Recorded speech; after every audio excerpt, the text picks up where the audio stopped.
Hello friends, आप सभी का स्वागत है आपके अपने यूट्यूब चैनल लर्न विद शिक्षा पर। आज के वीडियो में हम बात करेंगे रसिया यूक्रेन वॉर के बारे में। क्यों रसिया ने यूक्रेन के ऊपर अटैक किया है, कौन से वो रीजन थे। साथ ही हम रसिया और यूक्रेन से रिलेटेड कुछ एमसीक्यू क्वेश्चन को भी देखेंगे और रसिया एंड यूक्रेन के आर्मी का कंपैरिजन भी करेंगे। अगर युद्ध अधिक समय तक चलता है तो इसके जीतने के ज्यादा चांसेस बन जाते हैं। तो दोस्तों, अगर आपने हमारे चैनल पर पिछले वीडियोज नहीं देखे जिसमें कि बहुत से एमसीक्यू वीडियोज भी हैं और काफी आपके डिटेलिंग वीडियोस भी हैं, अगर आपने वो नहीं देखे तो ऊपर आई सेक्शन में क्लिक करके आप उन वीडियोस को देख सकते हैं। तो दोस्तों, यहाँ पर रसिया यूक्रेन का जो मुख्य कारण है वो ये है कि यूक्रेन आपका एक्टिव नाटो मेंबर्स बनना चाह रहा है और रसिया इसका विरोध कर रहा है। अब यहाँ पे रूस नहीं चाहता है कि नाटो कंट्रीज जो है वो उसके बॉर्डर के पास आकर बैठ जाएं, जो कि उसके इंटरनल सिक्योरिटीज के लिए ब्रीच माना जा रहा है। रूस का कहना है कि अगर कोई नाटो कंट्रीज उसके बॉर्डर के पास आएंगे तो वो उसके इंटरनल सिक्योरिटीज के लिए बहुत बड़ा खतरा है। तो इस रीजन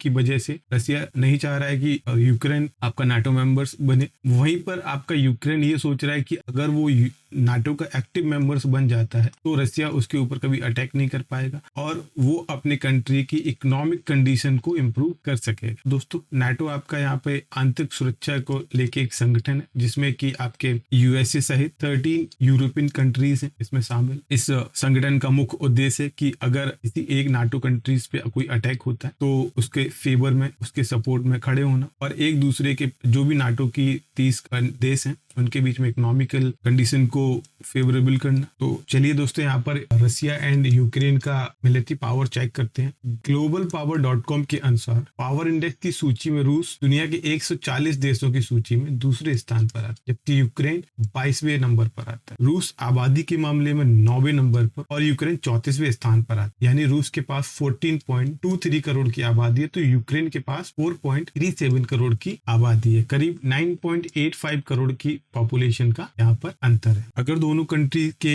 आर्म्स और मैन पावर और नेवी वेपनर्स की बात करते हैं तो यहाँ पे बहुत बड़ा डिफरेंस है। रूस मैन पावर के मामले में 9वें स्थान पर है, वहीं यूक्रेन आपका 29वें स्थान पर है। रूस के पास सक्रिय सैनिक 8.5 लाख है और यूक्रेन के पास एक्टिव पर्सनल 2 लाख। रूस के पास पैरामिलिट्री फोर्सेस 2.5 लाख है, यूक्रेन के पास 50,000 अर्धसैनिक बल ही। अगर एयरक्राफ्ट वाइज देखते हैं तो रूस के पास 4,173 एयरक्राफ्ट है और यूक्रेन के पास केवल 318 एयरक्राफ्ट। अगर फाइटर जेट की बात करें तो रूस के पास 772 है, यूक्रेन के पास 69, जिसमें से आपके 772 में से आपके 739 डेडिकेटेड अटैक जेट्स हैं। यूक्रेन के पास 69 में से केवल 29 अटैक जेट्स हैं। रूस के पास 522 ट्रेनर एयरक्राफ्ट है, यूक्रेन के पास 71 एयरक्राफ्ट। रूस के पास स्पेशल मिशन के लिए 132 एयरक्राफ्ट है, यूक्रेन के पास सिर्फ 5 एयरक्राफ्ट। रूस के पास कुल मिलाकर 1543 हेलीकॉप्टर है और यूक्रेन के पास केवल 112 हेलीकॉप्टर है। 1543 में से 544 हेलीकॉप्टर हमला करने में सक्षम है, यूक्रेन के पास 34 हेलीकॉप्टर ही हमला करने में सक्षम। नौसैनिक की बात करें तो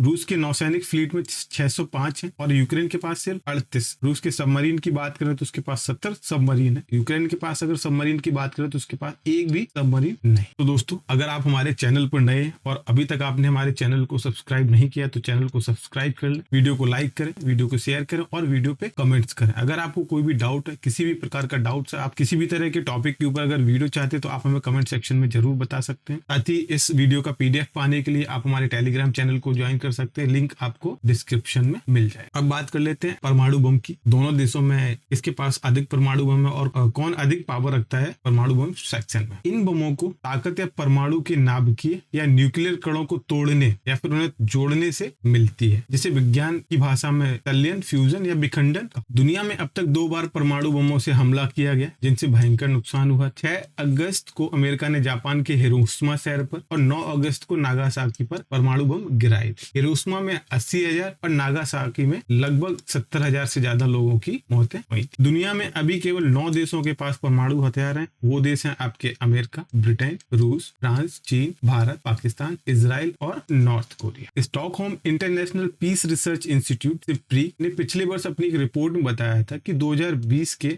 आरंभ में इन 9 देशों के पास लगभग 13,400 परमाणु हथियार थे, जिनमें से 3,720 उनकी सेनाओं के पास तैनात। सिप्री की रिपोर्ट के अनुसार अमेरिका के पास 2020 तक 5,800 और रूस के पास 6,375 परमाणु हथियार। रिपोर्ट के अनुसार 2021 तक भारत के पास 150 परमाणु हथियार थे, वही पाकिस्तान के पास 160 और चीन के पास 320 परमाणु हथियार थे।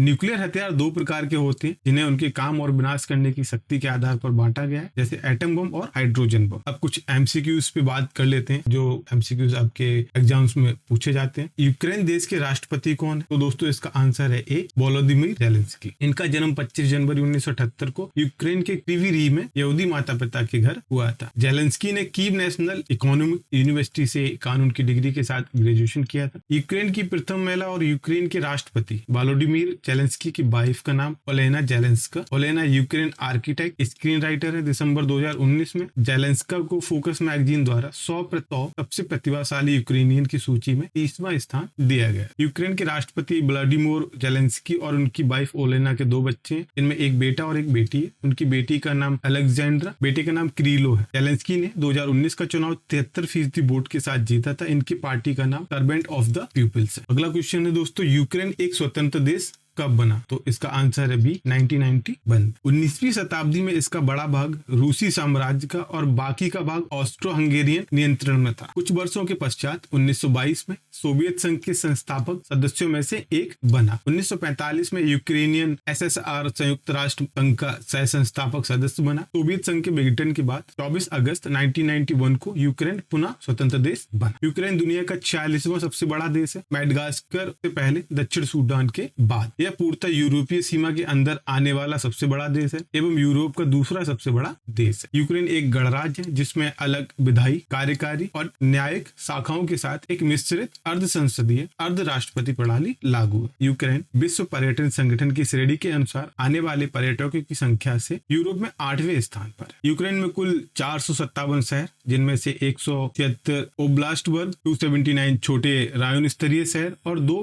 शहर विशेष कानूनी दर्जे के हैं। यूक्रेन में ईसाई लगभग 83% है, बाकी मुसलमान, यहूदी और बौद्ध धर्म के अनुयायी हैं। यूक्रेन किस महाद्वीप में स्थित है? तो दोस्तों इसका आंसर है यूरोप महाद्वीप। यूक्रेन देश की राजधानी क्या है? तो दोस्तों इसका आंसर है बी, कीव। यूक्रेन की राजधानी यूक्रेन का सबसे अधिक आबादी वाला शहर है। यूक्रेन देश की मुद्रा यूक्रेनियाई रिवीनिया है। रूस के राष्ट्रपति कौन है? तो दोस्तों इसका answer B, Vladimir Putin. Vladimir Putin का जन्म 7 अक्टूबर 1952 को हुआ था। वो एक रूसी राजनीतिज्ञ हैं। वे 7 मई 2012 से रूस के राष्ट्रपति हैं तथा 2018 में हुए राष्ट्रपति चुनाव में 76% वोट हासिल करने के पश्चात अगले कार्यकाल के लिए भी निर्वाचित हुए थे। सन 2000 से 2008 तक रूस के राष्ट्रपति तथा 1999 से 2000 एवं 2008 से 2012 तक रूस के प्रधानमंत्री रह चुके। अपने प्रधानमंत्री कार्यकाल के दौरान वे रूस की संयुक्त रूस पार्टी के अध्यक्ष भी थे। पुतिन ने 16 साल तक सोवियत संघ के गुप्तचर संस्था केजीबी में अधिकारी के रूप में सेवा की, जहां वे लेफ्टिनेंट कर्नल के पद पर पदोन्नत हुए। रूसी के अलावा पुतिन जर्मन भी बोलते हैं। पुतिन ने 2003 में बर्किंघम पैलेस में राजकीय रात्रि भोज के दौरान महारानी एलिजाबेथ द्वितीय की मां की मृत्यु पर अपनी संवेदना प्रकट करते हुए पहली बार सार्वजनिक रूप से अंग्रेजी में बात की थी। 2007 में टाइम पत्रकार ने पुतिन को पर्सन ऑफ द ईयर के लिए नामित किया था। 2011 में बेलग्रेड विश्वविद्यालय ने पुतिन को डॉक्टरेट की मानद उपाधि से सम्मानित किया था। रूस किस महाद्वीप में स्थित है? तो दोस्तों इसका आंसर है डी,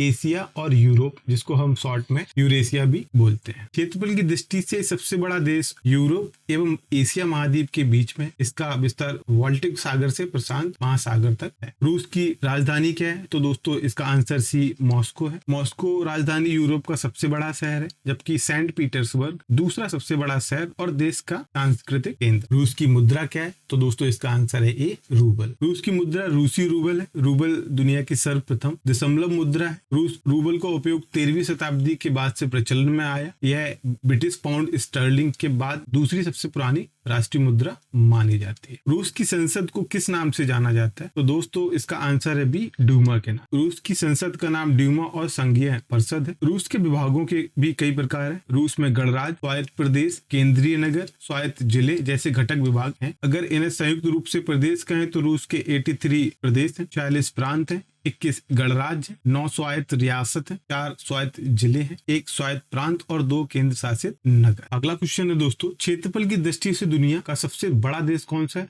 तो दोस्तों इसका आंसर है ए, रूस। क्षेत्रफल के अनुसार विश्व के 10 सबसे बड़े देशों में रूस प्रथम स्थान पर है।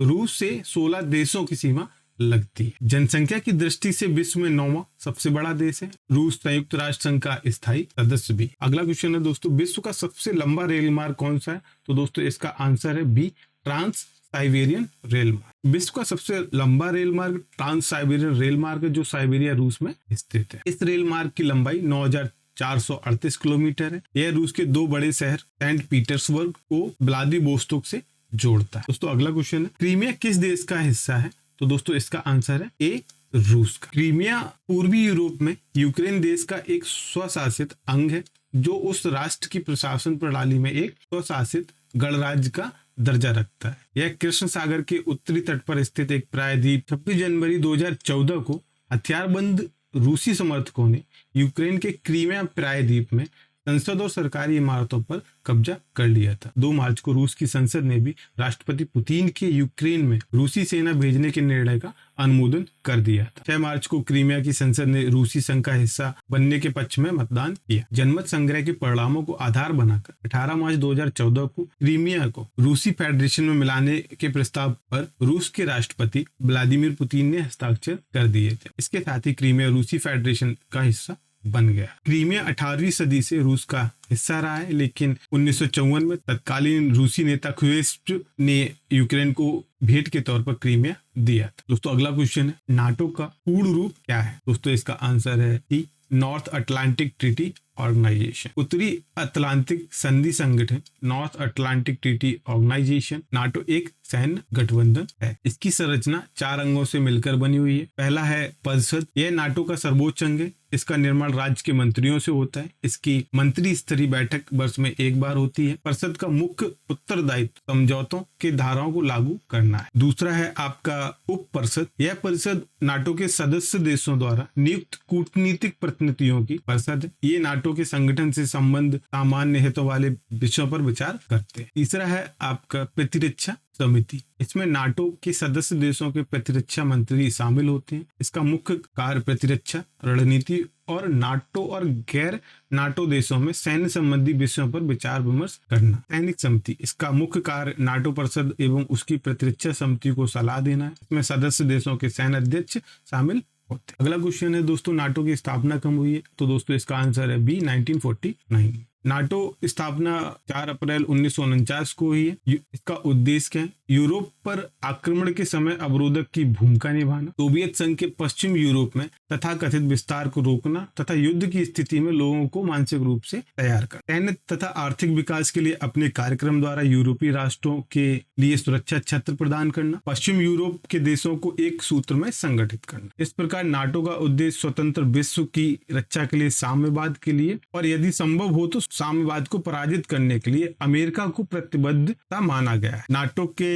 सदस्य देश एक दूसरे देशों के मध्य सुरक्षा प्रदान करता है। दोस्तों अगला क्वेश्चन है, नाटो का मुख्यालय कहाँ है? इसका आंसर है ए, आपका ब्रुसेल्स, बेल्जियम में। नाटो के स्वरूप व उसकी भूमिका को उसकी संधि प्रावधानों के आलोक में समझा जा सकता है। संधि के आरंभ में ही कहा गया है, हस्ताक्षरकर्ता राष्ट्रों के सदस्य देशों की स्वतंत्रता, ऐतिहासिक विरासत, वहां के लोगों की सभ्यता, लोकतांत्रिक मूल्य, व्यक्तिगत स्वतंत्रता और कानून के शासन की रक्षा की जिम्मेदारी लेंगे। एक दूसरे के साथ सहयोग करना इन राष्ट्रों का कर्तव्य होगा। इस तरीके से यह संधि एक सहयोगात्मक संधि का स्वरूप लिए हुए थी। संधि प्रावधानों के अनुच्छेद 5 में कहा गया है कि संधि के किसी एक देश या एक से अधिक देशों पर आक्रमण की स्थिति में इसे सभी हस्ताक्षरकर्ता देशों पर आक्रमण माना जाएगा। सोवियत संघ ने नाटो को साम्राज्यवादी और आक्रामक देशों के सैनिक संगठन की संज्ञा दी और उसे साम्यवाद विरोधी स्वरूप वाला घोषित किया। दोस्तों अगला क्वेश्चन है, नाटो के वर्तमान में कितने सदस्य देश हैं? इसका आंसर है दोस्तों डी, 30 देश। नाटो में 30 देश शामिल है, जिसमें प्रमुख देश अमेरिका है। इसमें 28 यूरोपियन कंट्री और 2 उत्तरी अमेरिका की कंट्री शामिल। नाटो का मुख्य उद्देश्य राजनीतिक एवं सैन्य साधनों के माध्यम से अपने सदस्य देशों में स्वतंत्रता एवं सुरक्षा की गारंटी प्रदान करना। नाटो में शामिल देशों में सबसे अधिक शक्तिशाली देश संयुक्त राज्य अमेरिका है। सैन्य शक्ति के मामले में अमेरिका सबसे ज्यादा ताकतवर देश है। अमेरिका के बाद सबसे अधिक सैन्य शक्ति रूस के पास मौजूद है। नाटो की फंडिंग नाटो के सदस्य देशों के द्वारा ही की जाती है। इसके साथ ही नाटो की फंडिंग के लिए संयुक्त राज्य अमेरिका को नाटो फंडिंग का बैकबोन माना जाता है, क्योंकि नाटो फंड में 3/4 भाग संयुक्त राज्य अमेरिका का ही है। वर्ष 2020 में नाटो के सभी सदस्यों का संयुक्त सैन्य खर्च विश्व के कुल खर्च का 57% रहा है। तो दोस्तों उम्मीद करता हूँ ये वीडियो आपको पसंद आया होगा। अगर वीडियो पसंद आया हो तो वीडियो को लाइक करें, शेयर करें, चैनल को सब्सक्राइब करें और बेल आइकन पर प्रेस करें। मिलते हैं आपसे इसी उम्मीद के साथ अगले वीडियो में। तब तक के लिए थैंक यू। जय हिंद, जय भारत।